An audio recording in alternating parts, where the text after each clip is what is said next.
you need to do, stand up and walk around, please do that. We are happy to see you guys engaged how you need to be engaged. And then, yeah, make sure you have what you need with you to take notes, have a spare piece of paper, a pen, or a document open in front of you, or whatever you're doing for that. If you're just joining, please say hello in the chat, put in your name, any organizations you might be affiliated with, and where you're joining us from.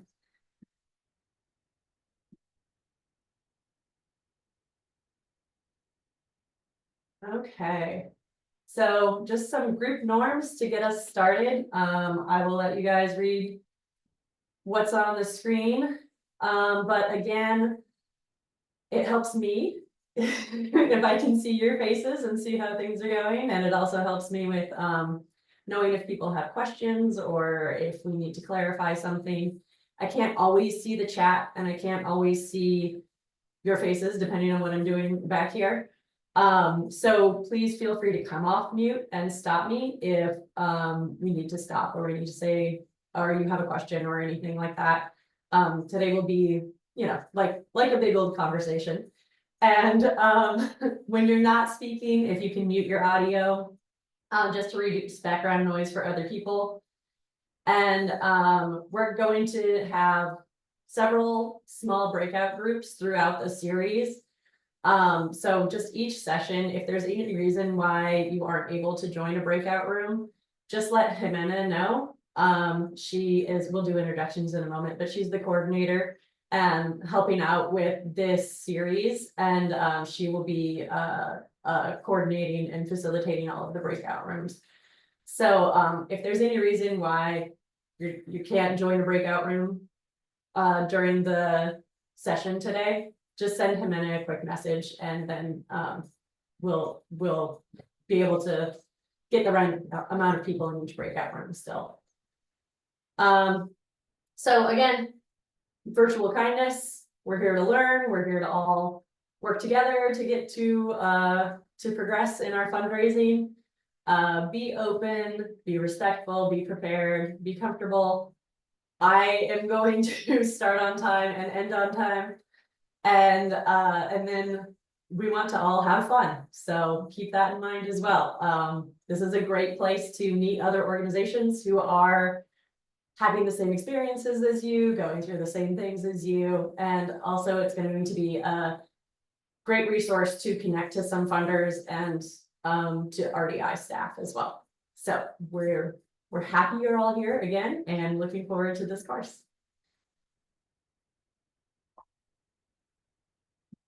So a little about rural development initiatives. This course is being brought to you by RDI. I am Bonnie Day. I'm the Partnerships and Fund Development Manager at Rural Development Initiatives. I've focused on fundraising and development activities with rural organizations, small organizations, emerging organizations for the last 10 years. A lot of that work has been like in a consultant capacity. And I am located in Pendleton in Eastern Oregon. I saw there's some East Oregonians out there, so happy to see you all. And I have worked with rural communities in Oregon, Washington, and Idaho. And Jimena, do you want to introduce yourself? Yeah. Good morning, everyone. My name is Jimena Limas. I work as a bilingual facilitator and trainer for RDI. I'm located in Malin, Oregon. So near Klamath Falls, since I don't know if people will know where Malin is. And yeah, previously I worked within youth advocacy and education, but I'm happy to be here at RDI. And if you have any questions, feel free to apply them in the chat. Excellent. And we have Christine joining us today too. Christine, do you want to do an intro? Yeah, good morning, everybody. My name is Christine Gilmore. I'm the Director of Leadership and Community Engagement for RDI. I am based in Moscow, Idaho, and I recognize a couple of faces from our leadership class. It's so good to see so many of you. Hi, Sarah. And I'm excited to just be here and learn along with you all. Excellent. And you can see a little bit about Rural Development Initiatives, RDI, on the screen here. Our mission is to strengthen rural people, places, and economies in the Pacific Northwest. So we focus our work in Oregon, Washington, and Idaho mainly, although we definitely touch organizations outside of that area as well. And we've been doing this since 1992, so we've been around a while. Okay, also as part of this course, our co-facilitators in this course is Kelly Nonprofit Consulting, or Kelly NPC. Do we have anyone from Kelly Nonprofit here today? Okay. We'll get them involved at a later one. So Kelly Nonprofit takes care of our one-on-one mentoring, as well as presents this course in partnership with Rural Development Initiatives. So their team does individual consultations with nonprofits in the Pacific Northwest. They bring a wealth of experience in fund development and grant writing to this class. So they are kind of our behind the scenes support.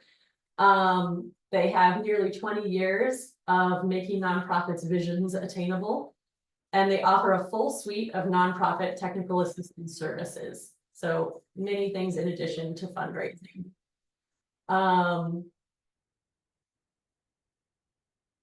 So these are some team members, Kristen, Libby, and Hesper, that will most likely be the people providing technical assistance to you all. And that's the one-on-one mentoring piece. Let me get to my next slide so I can actually talk about that. So Kelly Nonprofit provides one-on-one mentoring as part of this course. So we have 10 organizations can participate in the one-on-one mentoring. We find that that's usually about how many are ready to take on that mentoring piece. So the way that this works is at the end of the course, it's a 5-session course. We'll send out a link to all of you, to everybody in this course.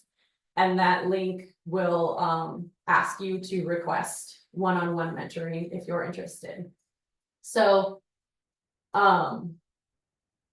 these are short sessions for participants who want to do a deep dive into specific topics like budgeting, grant narrative review, or seeking letters of support. So up to 10 organizations are available for that 30 to 60 minute deep dive on a specific question you have.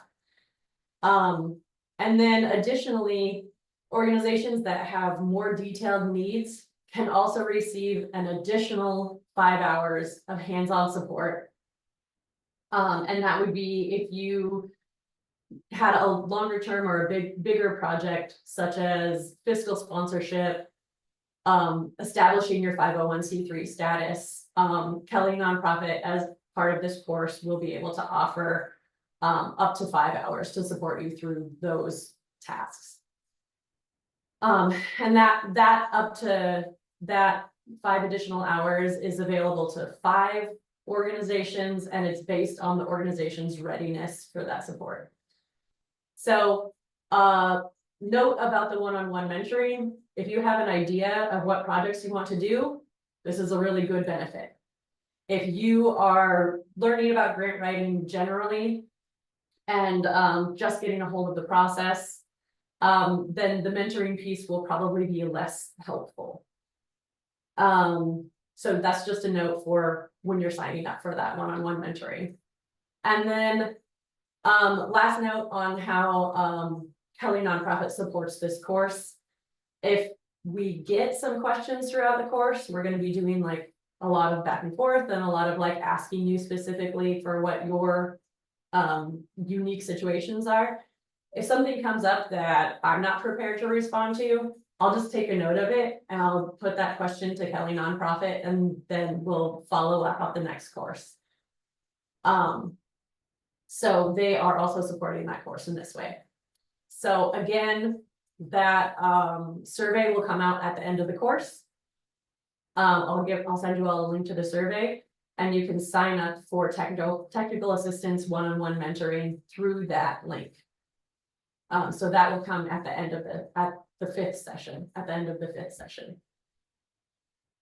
Any questions on that or anything to clarify on the Kelly nonprofit one-on-one mentoring piece?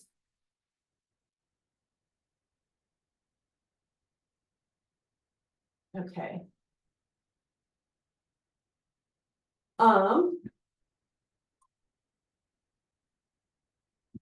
So this is Ready, Set, Grant, your first session. Our goals in this session, you can see them up on the screen.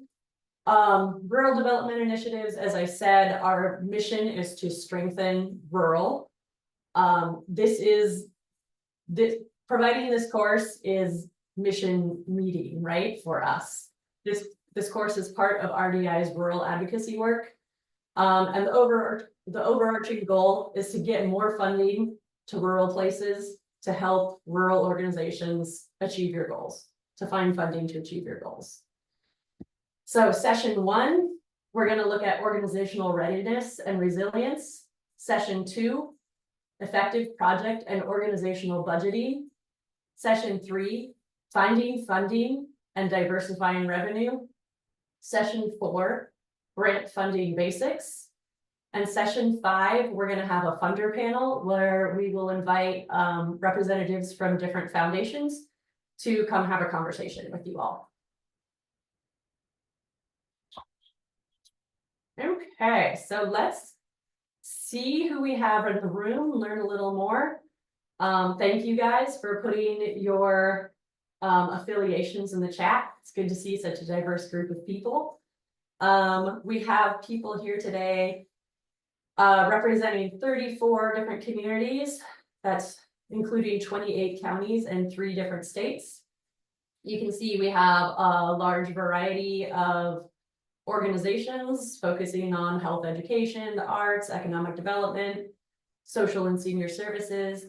I believe we have a couple city government representatives. I know that the OSU Extension is here. So great to see you guys.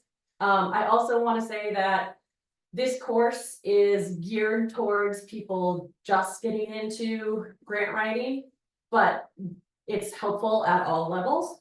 So we do have different levels of expertise in this class. So we encourage the people who are experts, or in whatever capacity that is. Maybe you're amazing at budgets. Maybe you really know this one funder really well. Share your knowledge. This is a group learning experience. So we want to, don't feel like you need to stay quiet or stay in background. Like, please bring your information and share it with us. The class is geared to 501c3 nonprofits particularly. But I know that we most likely, I believe we do have some public entities and governments. So we can adjust for that as well. Just speak up and say, like, what would this look like for a city? And we can talk to that as well. So I want to hear from you. Please put in the chat what you hope to gain from this training, why you're here, what brought you here.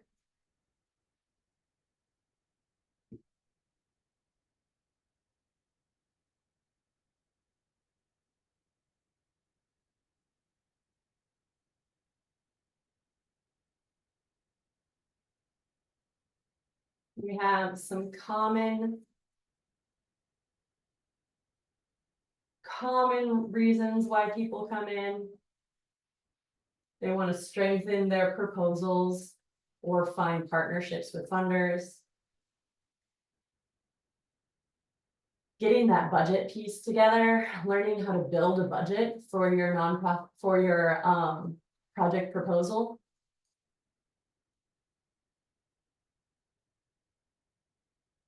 How to be a better grant writer, connections with funders, help support the city, getting a better understanding of how to write a grant. The financial piece. Let's see, another one I have that I see often is how to measure and track success. So this is going to be, thanks for putting these in the chat. General grant writing, gain more information about where to find. Craft that needs. Learning from everyone. Monitoring and evaluation. Cool. So we will cover all of these things and have a chance to work together to discuss them too. So you all are learning from your network. Great. So today's session, we're going to be starting with the basics. What do we need to have in order before we can like look at a project proposal? So what does our organization need to be ready for?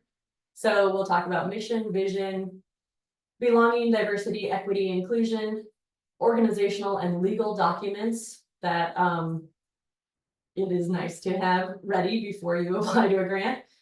We'll touch on board roles and responsibilities. And then we'll put together a summary statement as you start thinking about your project. So we'll move from organizational to project. Okay, any questions or are we ready to jump in? Okay, let's jump in. So, what's your passion? So, community work is hard work and we're all constantly looking for funding, right? We need to keep our nonprofits going. We need to keep our cities running. We do it, what drives us, right? The reason why we do this is our why. And it's because we care about improving our communities, because we are committed to a cause, because we want to make change. We care about the quality of life for the people who live in our communities. Right? So your mission and vision, your organization mission and vision, those communicate your why. A strategic plan will communicate your why. And your commitment to community belonging, that will help you uncover your why, right? So let's talk about your mission is why your organization exists, right? Your passion for that mission is going to be the single most valuable asset to your organization's success. So your passion and commitment to your mission is going to be what drives your organization. So this course is going to help you to be able to communicate the how. So the why is what you're doing. We're going to focus on the how. How do you take your passion and turn that into communicating with funders, right? Communicate that to funders to be able to fund your passion, to get people to care about what you're doing as much as you do. And so we're really going to be answering the question, how do we deliver our mission? And we're going to be telling funders how we do that, right? I just want to say that grant writing is not magic. It's highly involved. It takes a lot of organization. It's a practice in organization and clear communication that takes time. But you all can do it. It's not any sort of like special person or personality or anything like that. You all can do this. So let's look at mission and vision. So a mission statement focuses on the present and defines purpose. What do we do and why do we do it? So give me a thumbs up if you all have a mission statement. Nice. If you're part of an organization, if you have a mission statement. Cool, cool.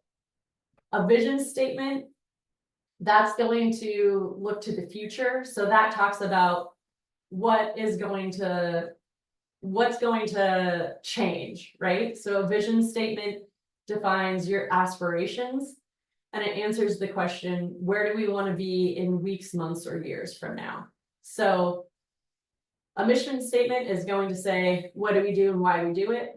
And a vision statement is going to say what the future looks like as a result of our mission statements. Vision statements are a valuable driving document. They're gonna guide your organization. But funders aren't usually going to ask for them. Some of them might. But they will always ask for your mission statement. So having that mission statement ready, accessible somewhere where you can find it is going to be key. And even memorizing it, hopefully it's short and succinct enough that you have it memorized.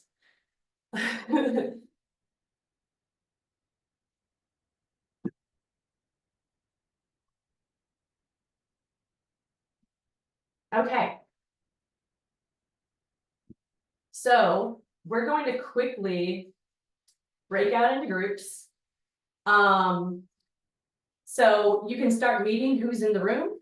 So we'll break out into groups. You'll introduce yourselves to the people in your group. And then we'll throw these questions in the chat. So does your organization have a mission and or vision? Do you know them?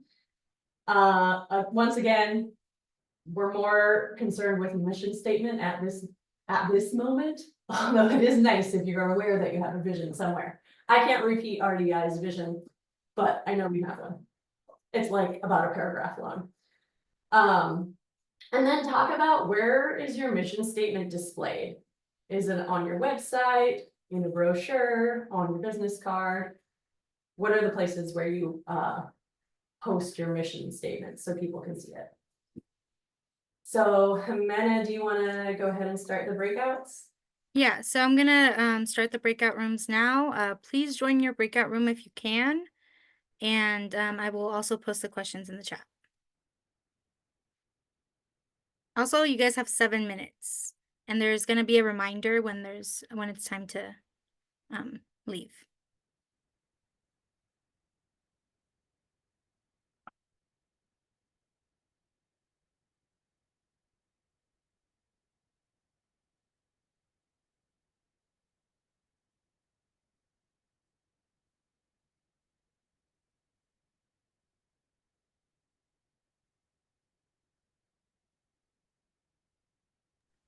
Jimena, if I put those questions in the chat, they'll go to everybody, right? I'm not sure if they're gonna see the chat, so I'm gonna broadcast them right now. Okay, awesome, thank you.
Bonnie, did you want to pause the recording during the breakouts?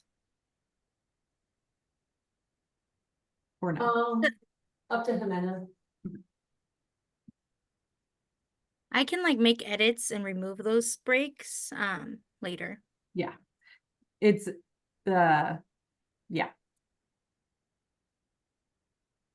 When there's lots of breakouts, it's easier to do the edits. Yeah.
Sounds good, Courtney, thanks.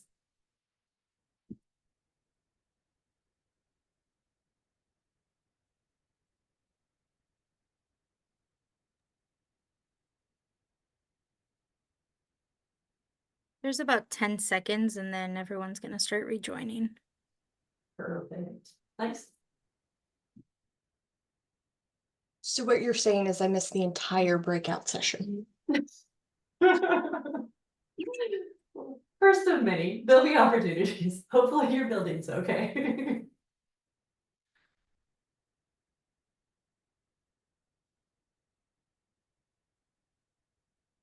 Welcome back, everyone. So let's hear how it went. Were there, so you all shared your mission statements, if you had them near.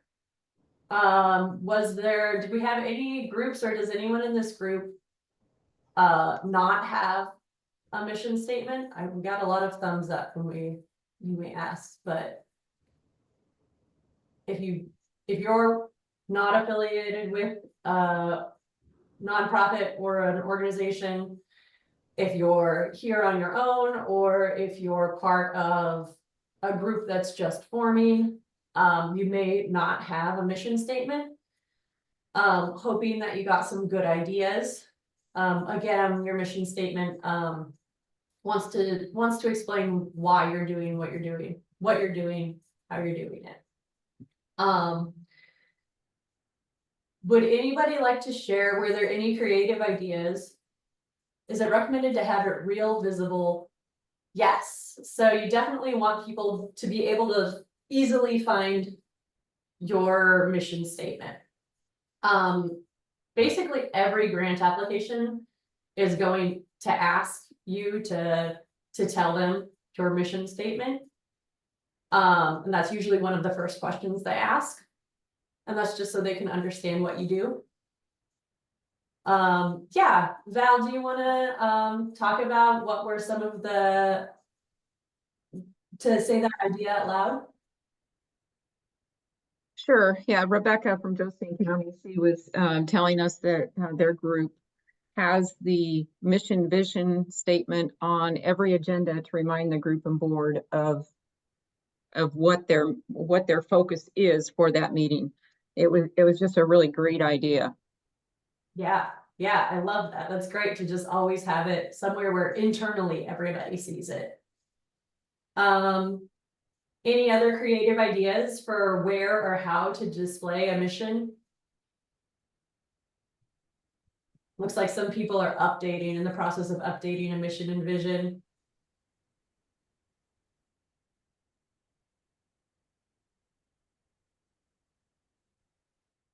Yeah, in the front office, Courtney, I like that idea. Thank you.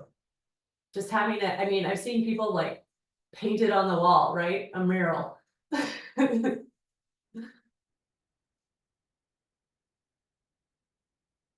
Cool. And I mean, obviously, website, stationery, letterhead, those sort of places.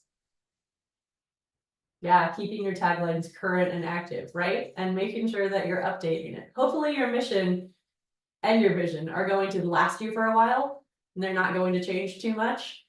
But when it does change, you want to be sure you update it everywhere, right? Okay, so let's move on to the how, right? So mission and vision are the why. Let's look at the how. So funders want to know how we deliver our missions. So a strategic plan is a formal document, right? It's a formal plan that an organization creates to accomplish their goals and objectives over a period of time. Usually a strategic plan will be like a 2-year strategic plan or a 5-year strategic plan. I don't usually see them much beyond 5 years. So this is where you have your mission and the strategic plan is saying, this is how we're going to do it. These are our goals. Here's the direct activities we're going to do. Every program, project, activity is listed, well, not every single one, but the general buckets are listed in there. And they should all, like everything you do, every individual activity you do should somehow link back to your strategic plan to say like, we're doing this because it fits this part of our strategic plan. Strategic plans are huge. RDI is going through ours right now. We're in a strategic planning year.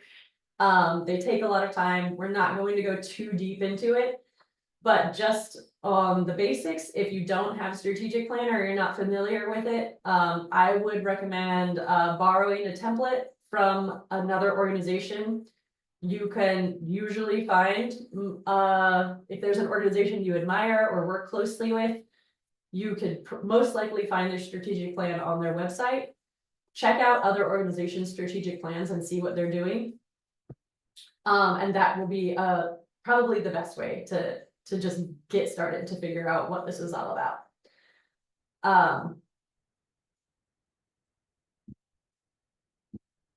And then another big part of the why, funders want to know how you reach and partner with the people you serve.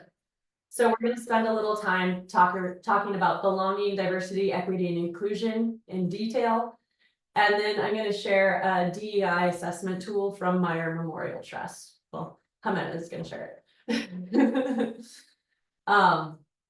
So demonstrating belonging, right? So belonging is at the center of diversity, equity, and inclusion. I know this slide is a little small, so I'm going to read the definition of belonging that they have here.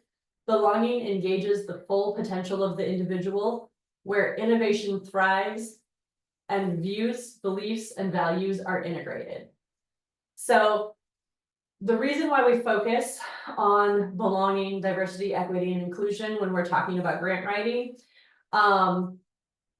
organizations want to know how you're engaging the people you serve. Words, as in any typed up document, we talked about like letterhead, stationery, website, grant proposals, grant narratives, right? Emails, these are all social media posts. These are all like fundamental ways that organizations demonstrate what they're doing in the realm of belonging, right? So grants and fundraising is about communication in nature. So we're looking at like, how are we communicating how we engage the people we serve? But before you can communicate it, you have to have worked within your organizations to be intentional about it and make some decisions on it, right? So your organization has to be on board with the words that you're putting out there. It's tempting to just write something and call it good. A funder is going to see through that pretty quickly. So this diversity, equity, and inclusion and belonging is work that the organization has to do. Just like a strategic plan, just like building a mission and a vision, a plan for diversity, equity, and inclusion. So let's talk about each of these: diversity, equity, and inclusion that make up belonging. So how do we start internal conversations about belonging, right? How do we even start like building on this if maybe you haven't talked about it in a while within your organization, or you've never talked about it within your organization? So ideas about how you might understand and talk about diversity in your nonprofit or community. So looking at diversity. Diversity is multiple identities are represented. So consider all the different ways that diversity is represented in your community, in your service area, or just in general, like all the different categories we can put people into, right? Income, class identity, gender, age, race, geography, language, ability, religion, visible and invisible identities. And then just like, there's so many ways to define or describe diversity in each person, right? So compare the demographics of your community to the demographics of your program participants, right? And keep a wide lens here. Jimena's gonna put a link to, actually just a census link. This is high level. This is the narrative profiles. You can look this up for your town. Sorry, I'm deciding whether or not I should pull my screen down and just show this. Can you put that in the chat real quick, Jimena? That link. Yeah, let me add it really quick.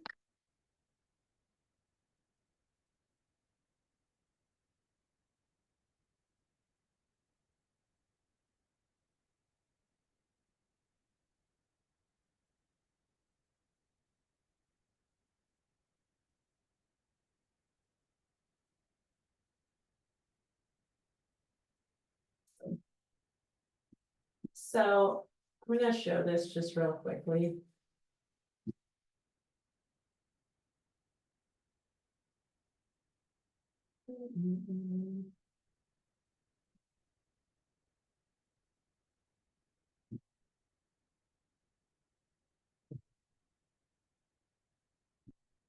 This is the census narrative profiles. You all can see my screen still. Is that right?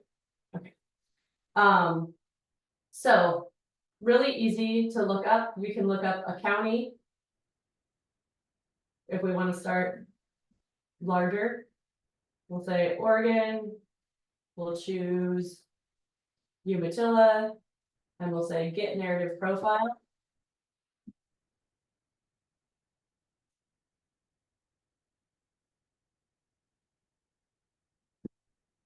And this website, this resource, it just is a high level overview. It puts it in narrative form. This is really nice. You can go through and find out about a bunch of different categories about the diversity in your county, right? And then you can take these sentences and you can copy and paste them into your grant narratives and then cite the census, right? But it's just very nice that they put them in this narrative form. They tell you, you know, if I'm writing a grant about,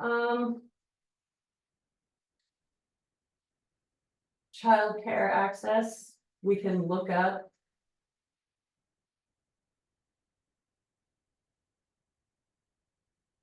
Now that I've said that, can I find it?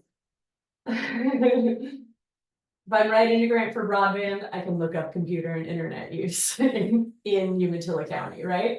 We'll just change topics real quick. So this is just a really nice resource to have on hand. And if you're just trying to get to know your area, this is also a really great resource, right? Like, who do I serve? And then let's compare it to who lives in my county. And so I can kind of see, like, am I reaching who's out there? Am I reaching who I want to be reaching?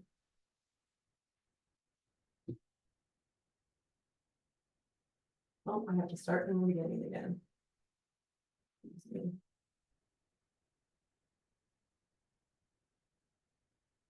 Oh gosh. Okay. So just want to share that resource real quick. And then let's move on and look at inclusion. So inclusion is thoughts, ideas, and perspectives of all individuals matter. So ideas about how you might understand or talk about inclusion in your organization or community. Think about how you talk about program participants. So are you using strengths-based language when you're talking about your program participants? And an example of strength-based language, I have a couple examples from a couple different sectors, but feel free, if you would like to share, feel free to put some examples in the chat from your sector. So an example from mental health substance use disorder. Think about the words struggling with addiction versus experiences addiction, right? So when we say that somebody's experiencing addiction, we're not putting a judgment on it. We're recognizing this person as a human. An example from Youth and Family Services. An unfit parent, which I don't really hear anybody saying anymore, but the idea of an unfit parent versus a person who's experiencing barriers to successful parenting, right? Like what's happening within that person's life. Everybody wants to be a good parent, right? But what's happening in that person's life that's keeping them from from parenting successfully. So, and then just a general example, the idea of the words helpless, hopeless, versus unaware of opportunities, unaware of methods, unaware of things out there that are available to them, right? So that flip of words, right? Helpless and hopeless sounds like this is somebody who is in a really like who is has some personal failings or something like that. Whereas can we switch that around when we're looking at inclusion to like everybody has capabilities, everybody has skills, everybody has things that they can contribute to society, and it may just be a matter of connecting them to those ideas or resources, right? So when we're looking at inclusion, like think about how you talk about people. Are you using inclusive language? Are you using strengths-based language?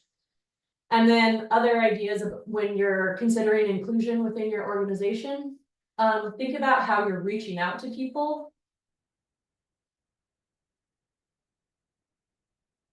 Yes, thanks, Grace. Ford Family Foundation's Oregon by the Numbers. Grace just pointed out this resource, and I think that somewhere in here I have a link to it. It's an amazing resource. If you're in Oregon, definitely get a copy. I just got my 2024 paper copy like in the mail last week. And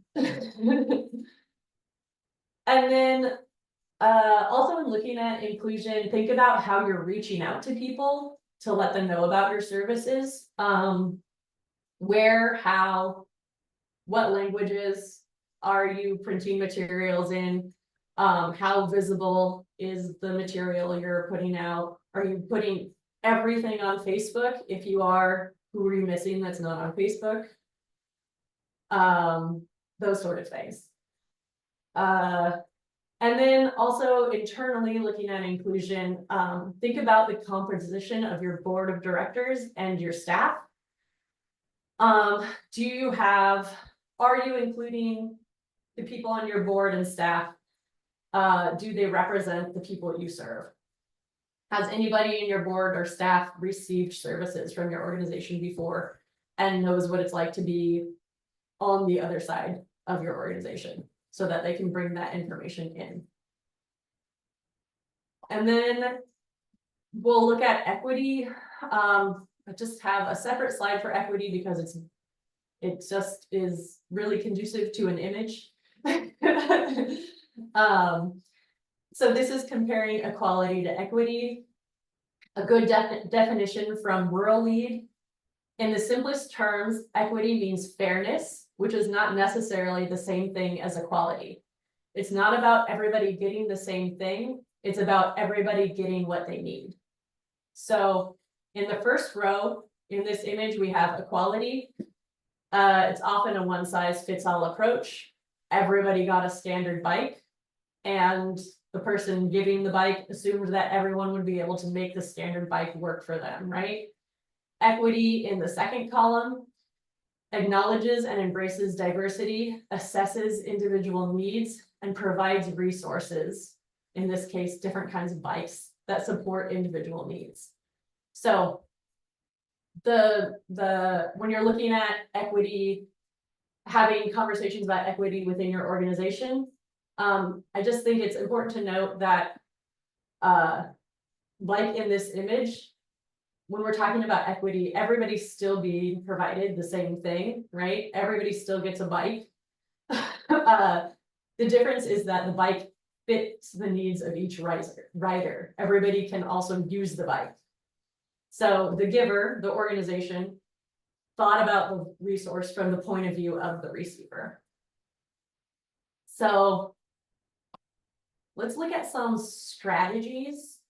This is a big list. There's a lot of text here. These are several, like a variety of different ways that your organization might think about communicating or interpreting diversity, equity, and inclusion, right? You might look into some training for your staff and board.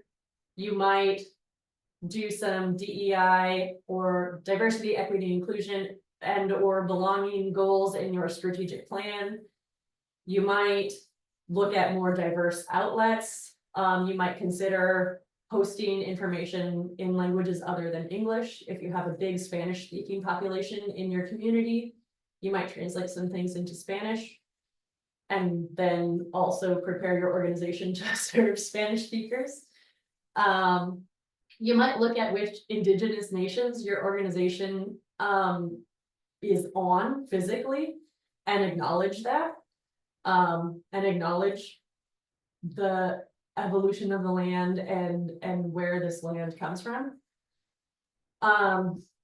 If there's any ideas, if anybody wants to post anything in the chat or say out loud, please go ahead.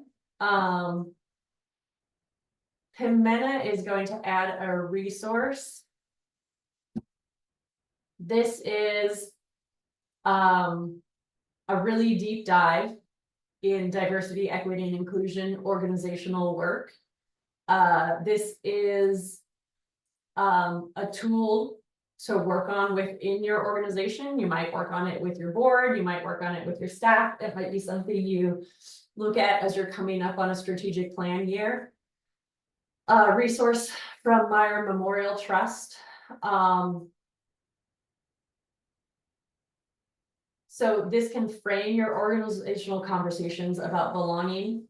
So we won't go into this, but this is a resource for you to save and keep and consider as you're looking at diversity, equity, inclusion, and belonging initiatives or advancement within your organization. And this is going to help move your organization forward, or it's just a way to organize your thoughts, because these are big questions, right?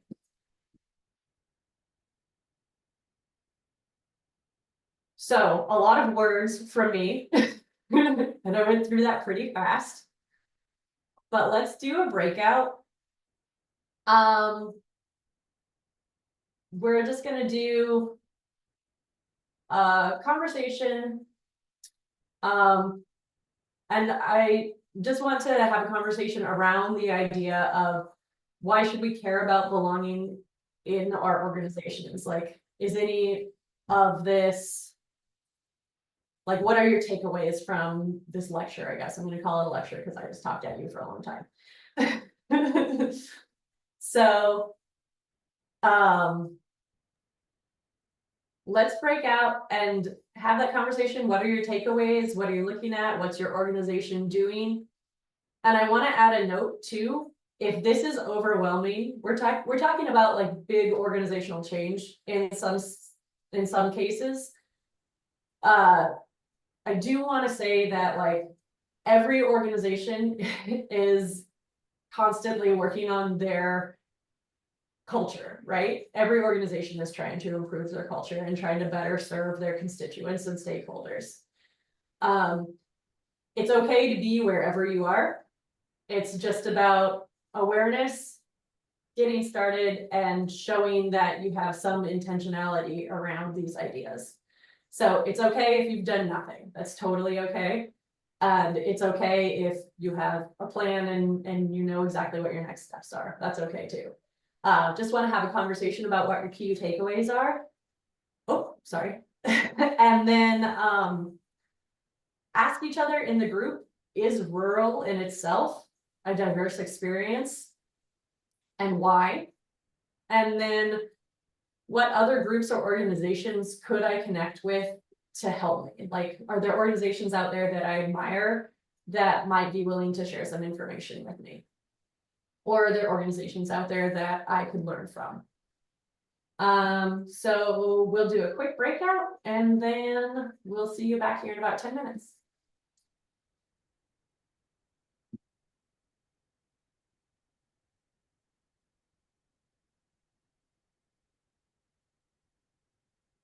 I just opened the room, so everybody should be able to join. If for some reason you aren't assigned, please let me know and I can help you.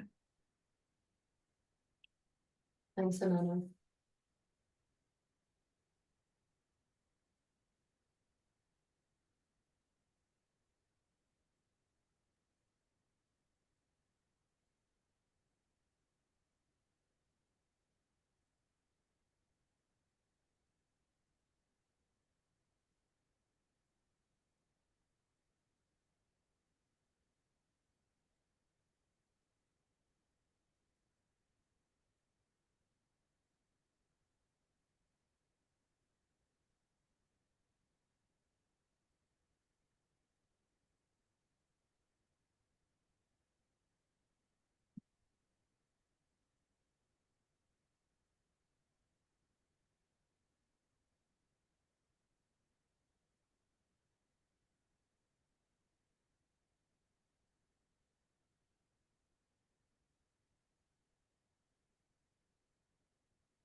Amanda, this question that's in here, are there demographic sources that specify by county which languages are spoken beyond some other?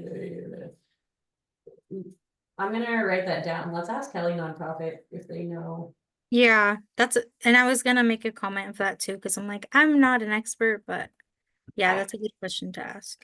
Yeah, it's hard when it gets to like the county level, city level, Yeah.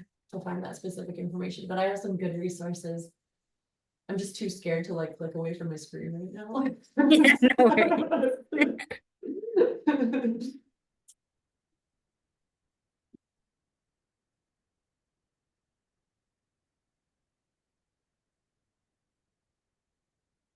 Also, there's about 5 minutes left for the breakout room. Okay.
Hello. Hey, you all right? Yeah, I've been trying to schedule an ultrasound for I don't know, a month and a half. And like radiology was supposed to call me and they never did. And then I'm trying to go the proper channels of reach out to the doctor, even though I know that the next step is me calling radiology. And finally they're like, you call radiology. I'm like, I've been waiting for a month and a half and everything's fine. I don't have anything wrong. Well, glad you got in. Thank you. And I'm sorry it happened right here. Perfect timing, breakout room. Yeah. All right, everyone should be back. Welcome back, everyone. Samar, you see your hand up? Yes, hi, thank you. These breakout sessions are very interesting because we're meeting, different people coming from different regions and different backgrounds. It is very inspiring, very empowering what has been being mentioned in these sessions. So now my question, and the same for, the team that were joining me in the last session, are you going to connect us all with our emails so that we can be connected, and then we connect on LinkedIn and keep, these conversations going? We don't usually share everybody's emails just to keep privacy.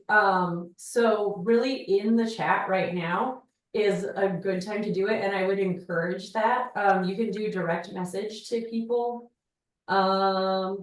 Christine, Jimena, have you seen other approaches? For the virtual Spanish RSG, we did provide a directory because everybody provided the consent to share emails. If that's the Okay. case, for this session as well, if everyone agrees to share emails, I can create a directory with everyone's names and emails, and then we can send that in an email or link just so that you guys can connect following sessions. Yeah, this would be very helpful, and then we can share ideas. So can we send right now, like I consent yes, just in the text? Can we do that, or do you I want to think do it in a different for way? ease, what we can do is create like a poll at the end, and that way, like right at the end of the session, we'll just create a poll like I consent or I don't, and that way it's private.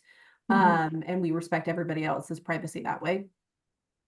Great, thank you so much. Yeah, Thank you. Cool. Thanks for bringing that up, Samar.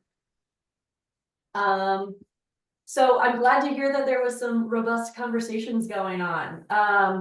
And I want to say that this is a grant writing course, and I know that these organization pieces may not like fit in, especially when we go off on these big question tangents about belonging, right? But we cover these subjects in this course because funders are going to ask you about them. So if these like real, like let's do a deep dive into who we are and why, if that is like not energizing for you, I just want to say that the reason why we're asking and pushing for you to consider these ideas is because you will be asked by funders. Not only is it like a way to develop your organization and serve your community better, but funders are also going to ask you to respond to these ideas. So to be prepared to complete grant applications, to be prepared to develop partnerships with funders, to be prepared to receive grant funding, you need to be considering these questions. And I want to say again, funders just want to know that you're moving towards some goals that you've set. Funders, they want to hear what you're doing, but they don't expect you to be perfect. There is no perfection in this, right? Making a plan and showing forward progress and showing that you're having these conversations is a great place to start. So just show that you're learning and changing.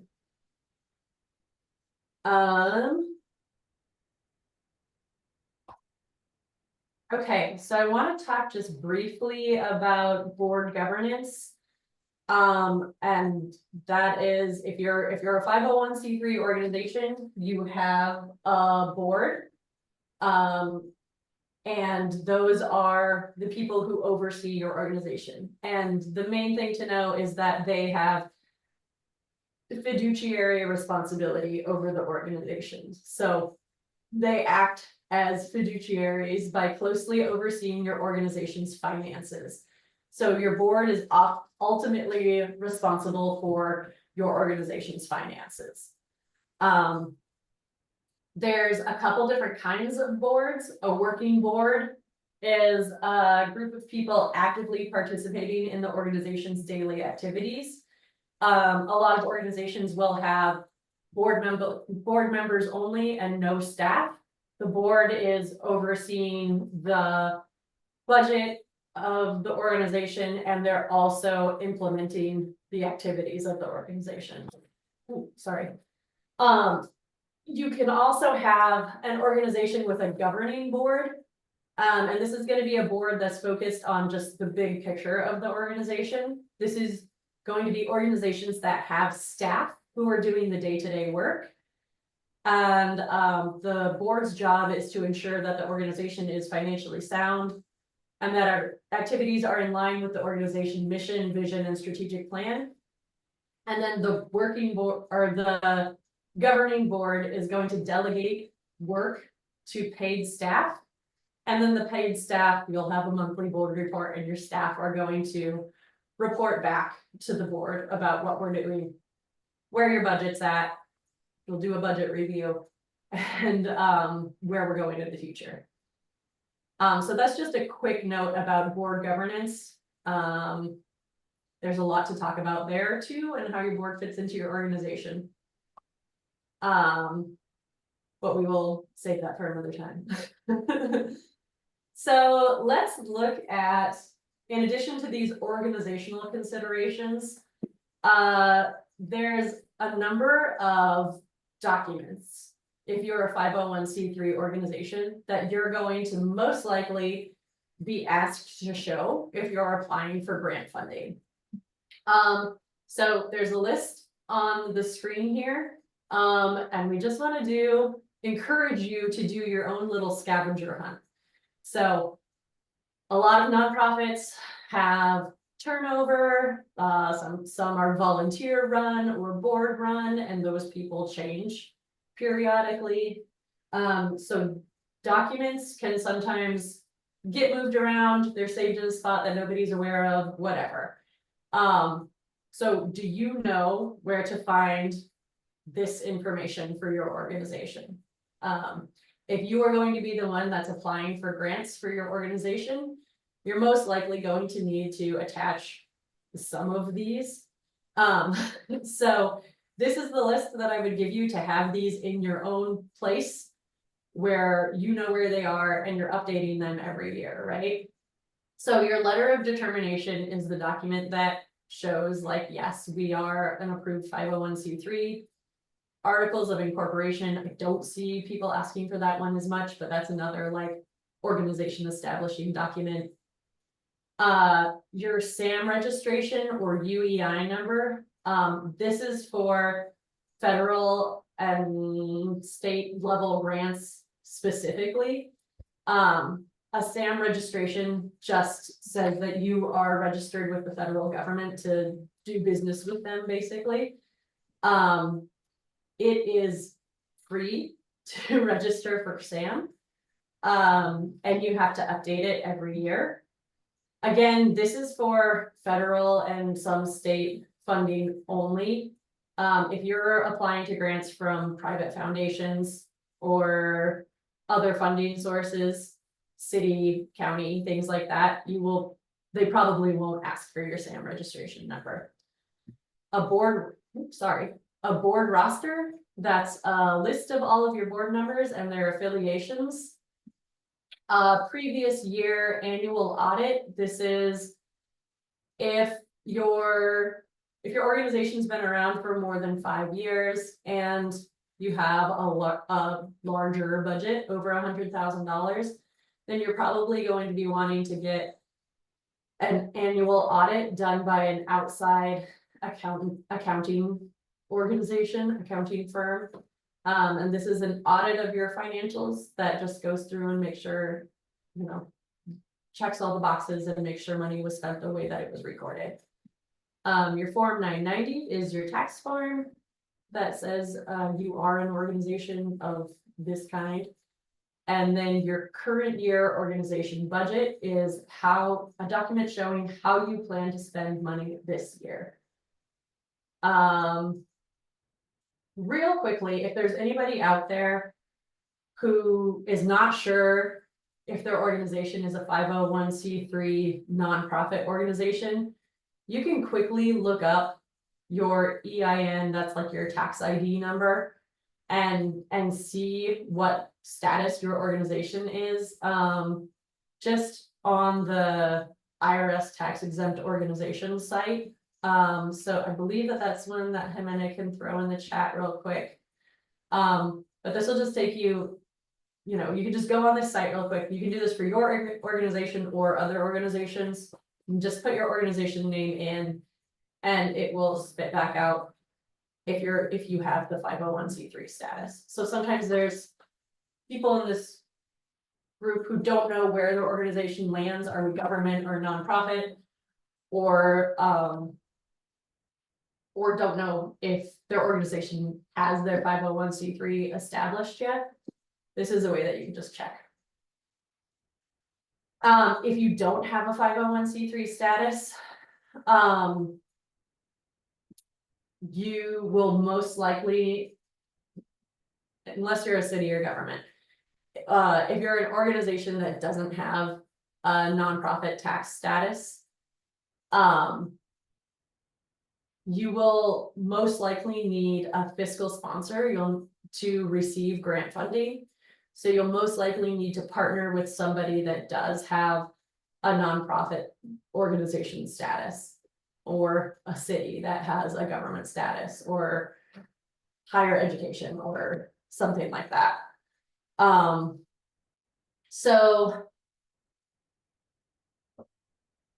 Fiscal sponsor is an organization that's willing to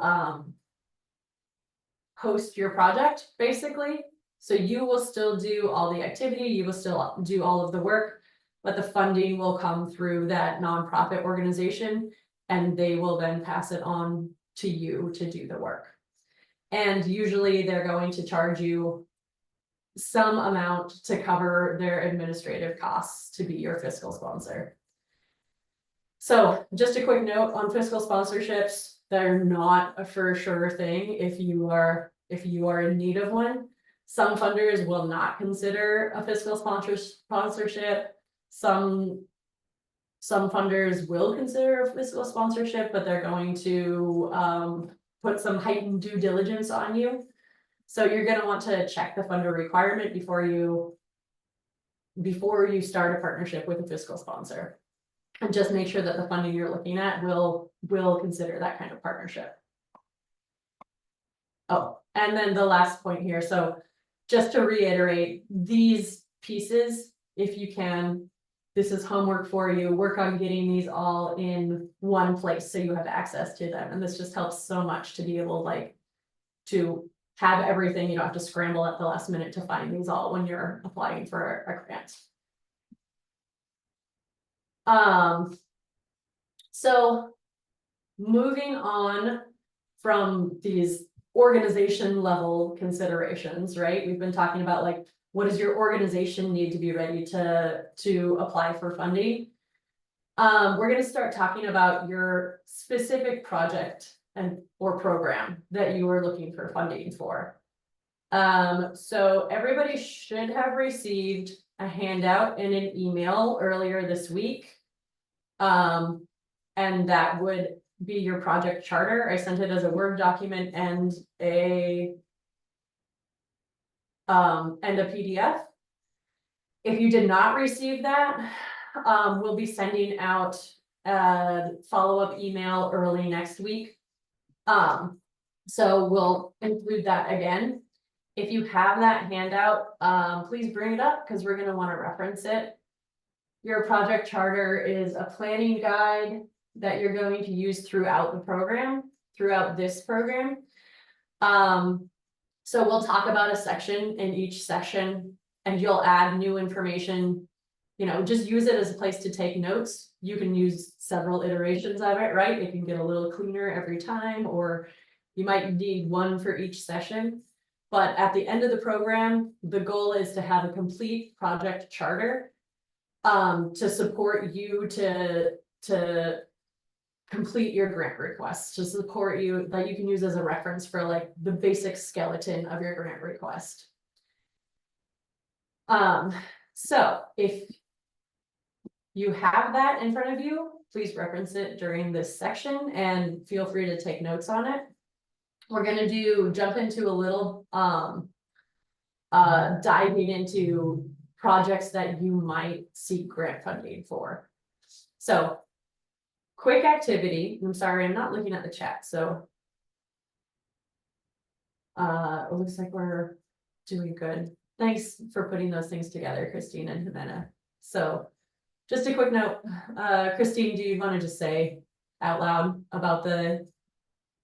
Yeah, I appreciate everybody's excitement, like Jimena said, to share information. We will be doing a poll at the end of the session, so stay tuned for that. I know a lot of you have mentioned that you can send in the chat, but we do need it for our own files, that we do a poll with the specific language that we have from our other programs. So stay tuned. We will be doing that at the end of the session. Okay. And it looks like we have at least one person who didn't receive that document, so we will send it out again. It's okay, just write your notes down on a piece of paper for now. So we're gonna take a couple minutes and thinking about your organization, thinking about initiatives that you're working on right now. And initiatives that you want to work on in the future. What does your organization really need? Do you need a completely new building because the one you have is falling apart? Do you need, I don't know, a playground so your childcare facility can have an outdoor space? Or do you maybe need staff so you can keep your programs running, right? So dream big. Think of all of the things out there that your organization needs immediately or will need as you grow, and spend a few minutes just writing down some ideas, just bullet points. This is just for you, no one else is going to see it. The goal is to write down at least 3 of your top priorities. So again, repairs, supplies, are you starting new programs? Do you need software to be able to track your volunteers? So let's just take a couple minutes to write some ideas down. I'll be quiet for a minute.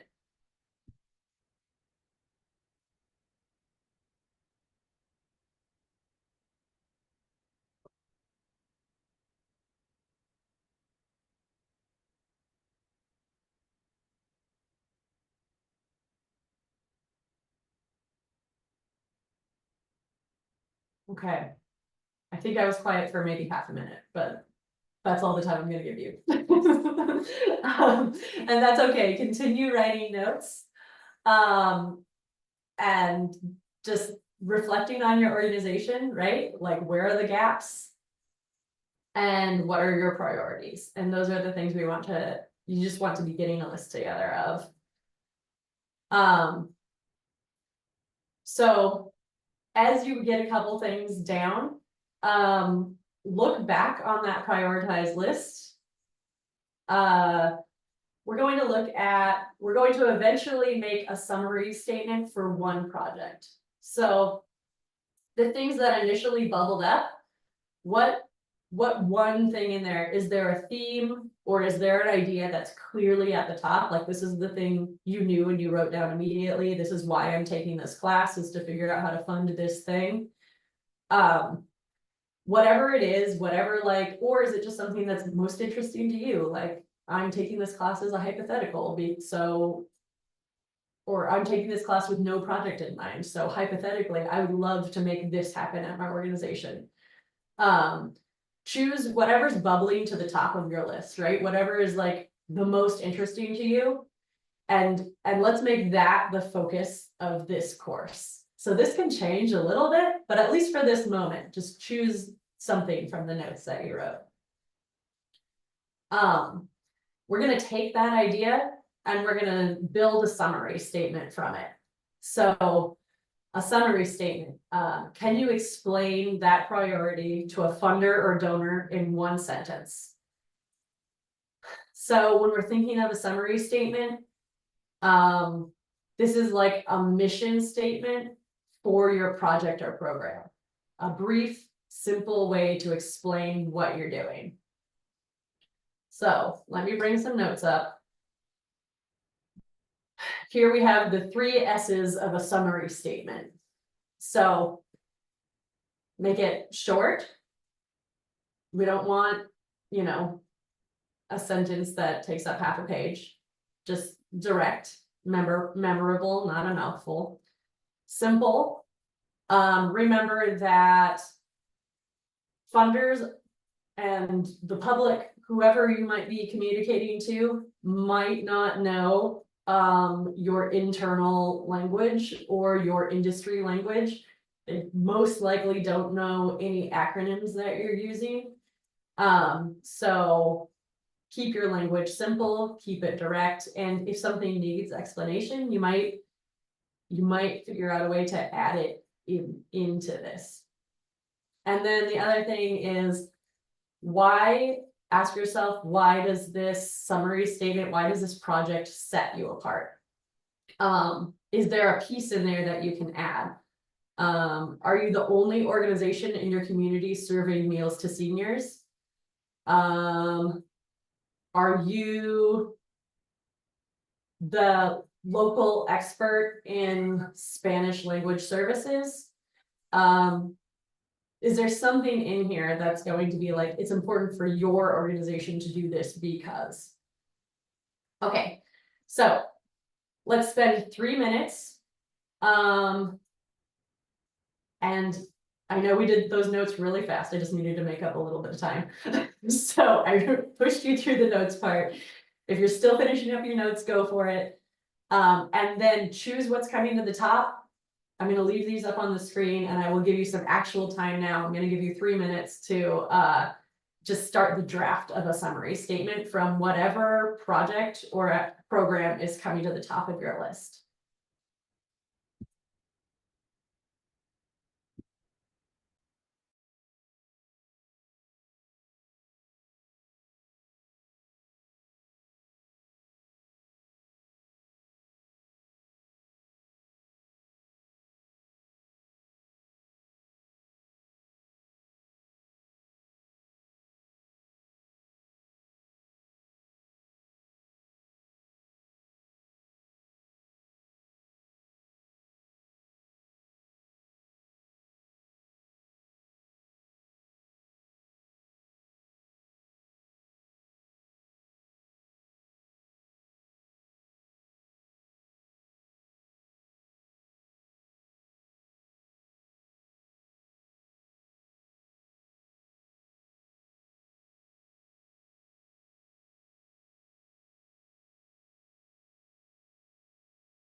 Okay.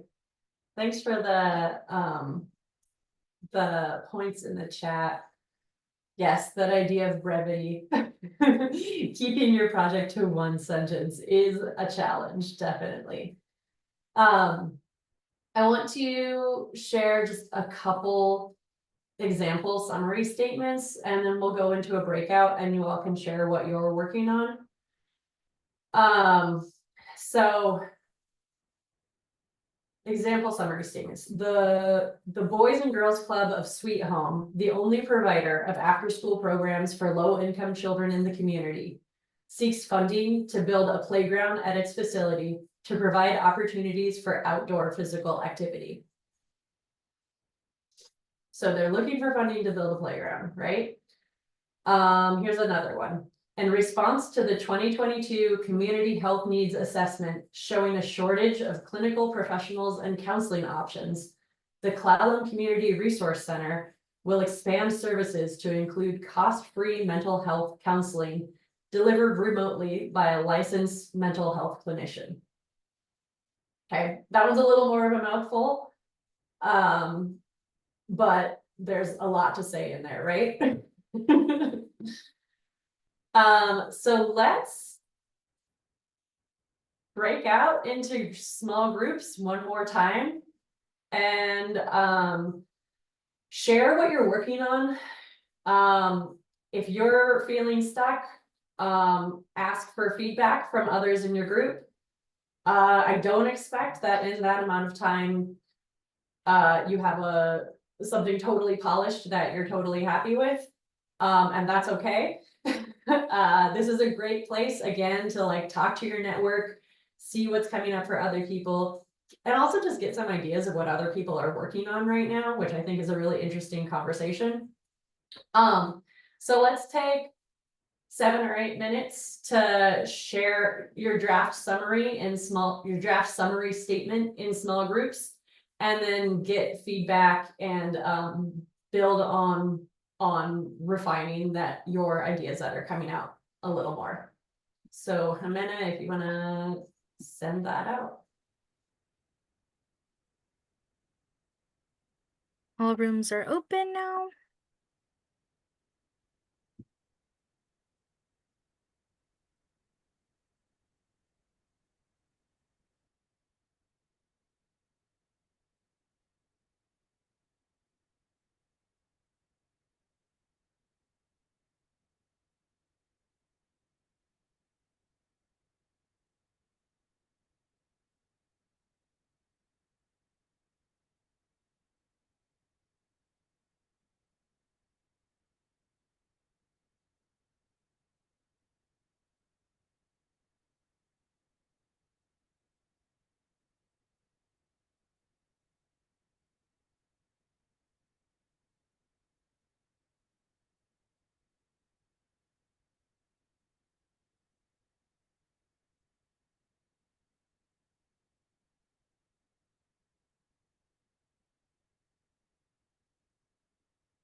There's about 3 minutes left. Okay, great. Those were for 7 minutes? Yeah. Okay.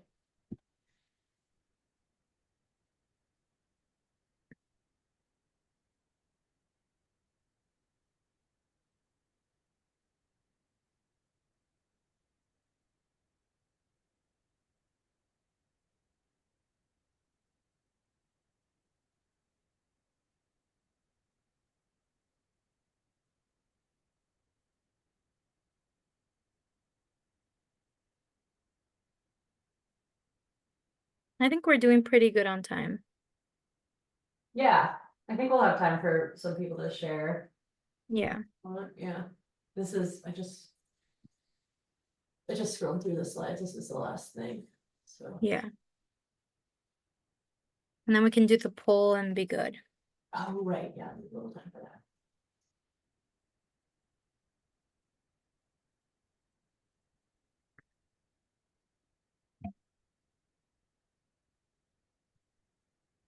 Yeah, I don't know if that's a question that we asked in the registration.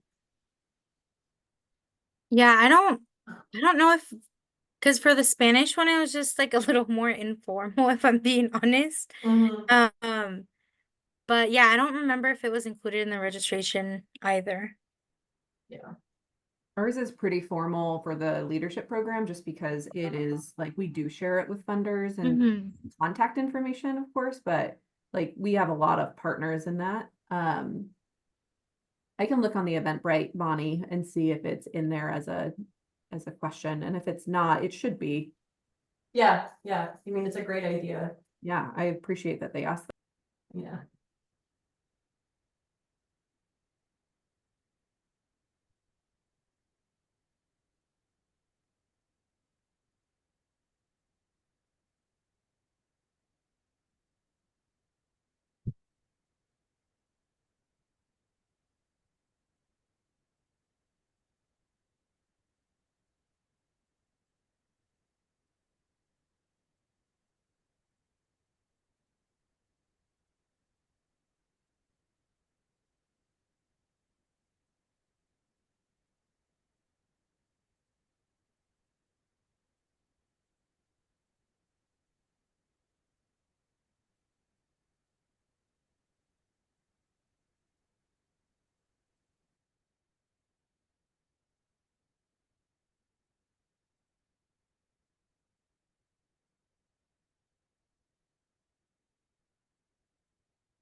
Everyone should be rejoining by now.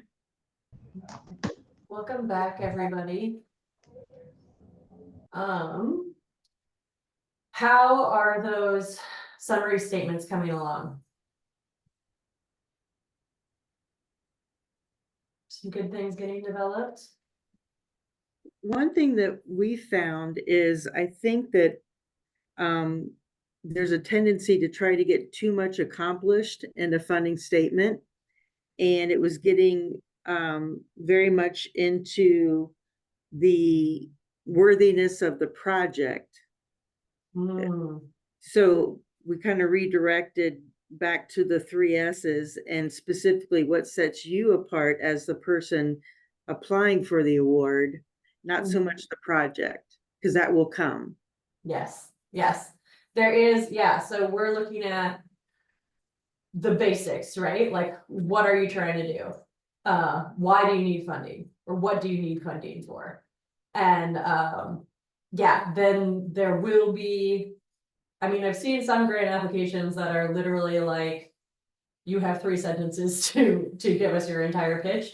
That's pretty rare. You'll usually have some room to tell a funder, this is the why, this is why we came to this project. Does anybody want to share their draft or share any other, oh, sorry, I was looking at the chat. Share any other takeaways from these conversations? Oh, we have one, we have a couple in the chat. I'm gonna read James's out loud. If that's okay. The county is seeking funding to conduct comprehensive assessment of groundwater levels and identify regions impacted by water-related challenges. This initiative aims to gather essential data that will inform effective resource management and conservation strategies. By pinpointing areas where groundwater is depleted or contaminated, the county can develop targeted interventions to protect public health, support agriculture, and promote environmental sustainability. This proactive approach will not only enhance the community's resilience to water scarcity, but also ensure the long-term viability of its natural resources. That's great. That's a mouthful. But there are some important pieces in there, right? Like, I think all pieces are fitting.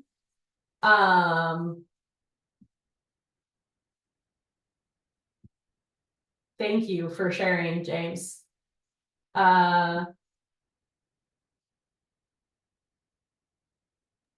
So maybe I was confused. So the funding statement should be incorporate the why also.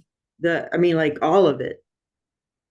I think in this example that we have, I think that there is a, like this, by pinpointing areas, this sentence, I think could be taken out. Okay, I agree. okay. If you have the room though, if they're allowing you enough space. Another thing for people in our group who have maybe not started their first grant proposal yet.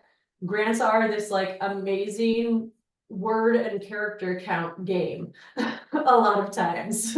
So you might get 300 words. They might allow you that much space, that much room, right, to respond to a question. They might say 10 words, like for the title of your project or something like that. So you might have some limitations. I do think when you're looking at a summary statement, or when we're looking at the ones that James proposed here, if you have this much space, sure, but I think that you could easily just trim it down to this very first sentence. The county is seeking funding too.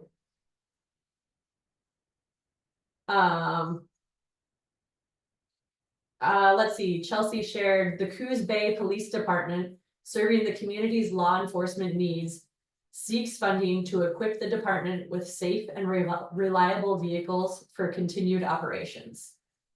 I love that. Thank you for sharing, Chelsea. Yeah, and then I'm just catching up on the chat. Thanks, James. The county seeks funding to assess groundwater levels and identify areas affected by water-related issues, ensuring informed decision-making for sustainable resource management. I think that works great. Tammy, I find often, oh, sorry, that's not a comment from Tammy. Less is more. Humans have to read your proposals. I love that point. Being clear and concise makes it easier for them to digest. Yes.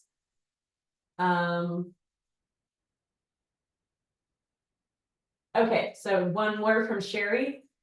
While currently serving as a donation clearinghouse for clients, in order to assist clients to reach higher levels of independence, Love Inc. of North Marion County needs paid staff to stabilize the ability of the organization to provide management and bilingual case management services. Yeah, that's great. So you're looking for funding to bring on paid staff.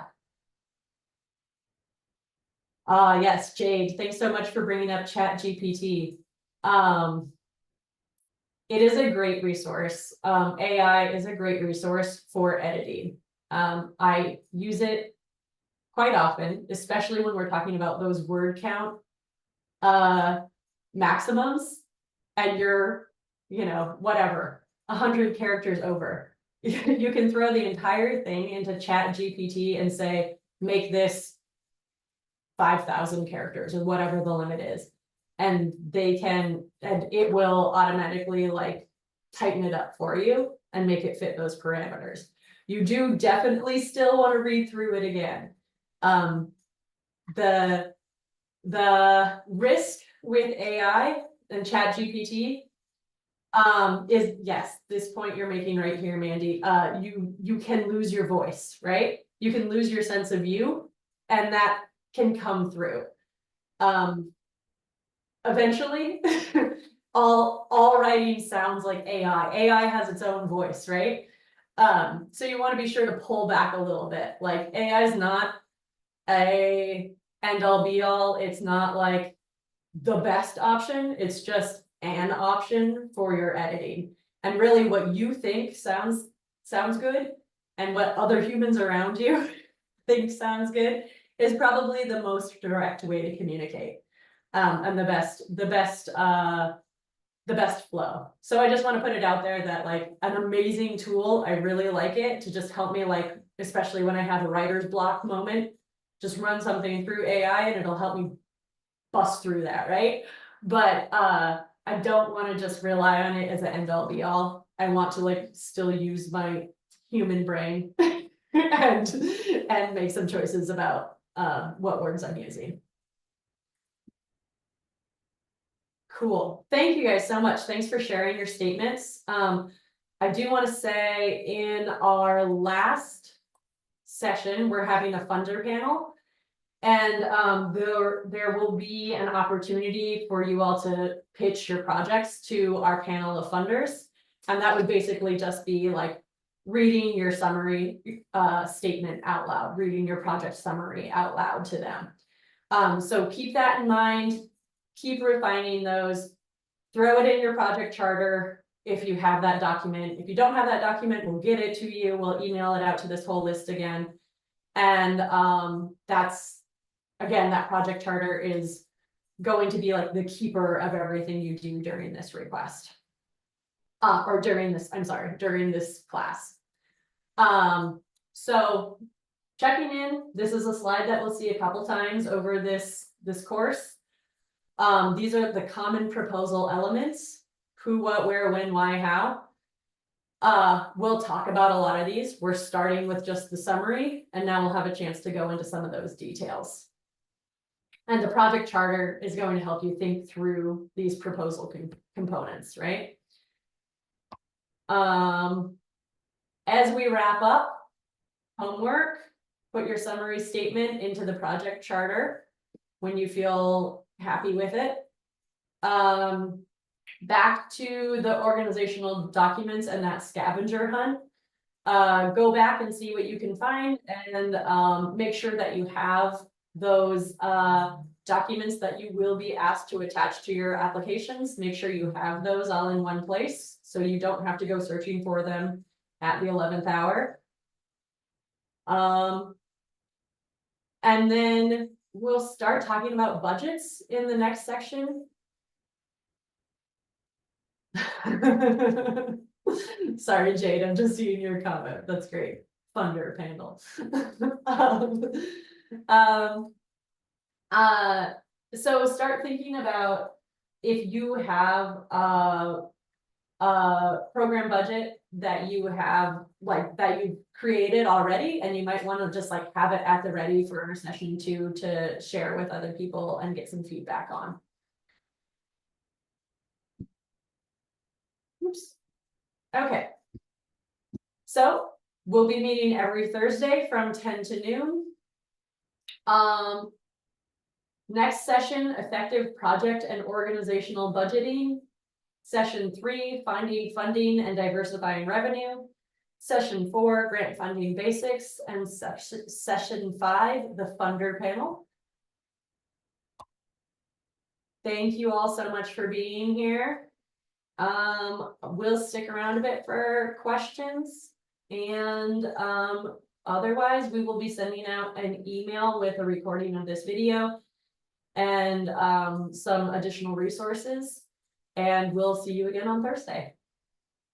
Did you want to run the poll? Yeah, before I'm so everyone sorry. before anyone leaves, I'm gonna be posting the poll really quick just to monitor your guys' consent.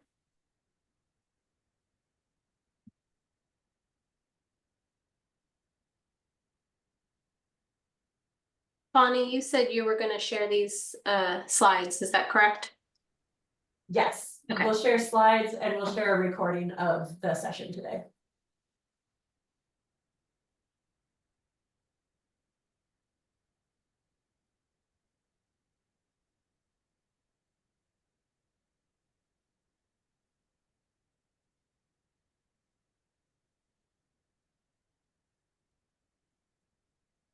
Okay, so remember before you jump off, to put your response into that poll, are you consenting to share your contact information?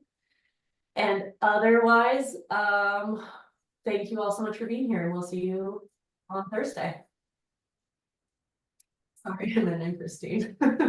No, you're good. Oh, Bye. you have your flow going.